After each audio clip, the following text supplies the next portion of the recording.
आप इस वीडियो को देखें और वीडियो को साथ साथ रीपोस्ट करते जाएं। सब्जी मंडी से 20 रुपए किलो बैंगन खरीद कर मार्केट में 120 रुपए बैंगन बेचकर सब्जी वाला कहता है कि महंगाई बहुत ज्यादा हो गई है। 800 रुपए वाले गोश्त को 1500 रुपए गोश्त बेचकर कसाई कहता है कि यार महंगाई ने तो कमर तोड़ दी है।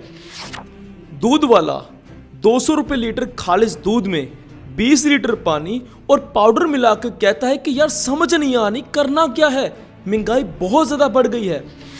एक रिक्शा ड्राइवर सारा दिन इर्द गिर्द घूमता रहता है और शाम को वही रिक्शा ड्राइवर जब उसको कुछ सवारी मिल जाती है तो उसी को वो ब्लैकमेल करके हद से ज्यादा किराया मांगता है। गवर्नमेंट हॉस्पिटल में काम करने वाला एक डॉक्टर ज्यादा पैसे बनाने के लिए मरीज को शाम को अपने प्राइवेट क्लिनिक पर बुला लेता है।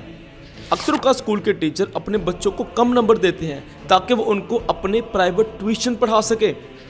मैं आपसे पूछना चाहता हूँ, क्या आप अपना काम ईमानदारी के साथ कर रहे हो?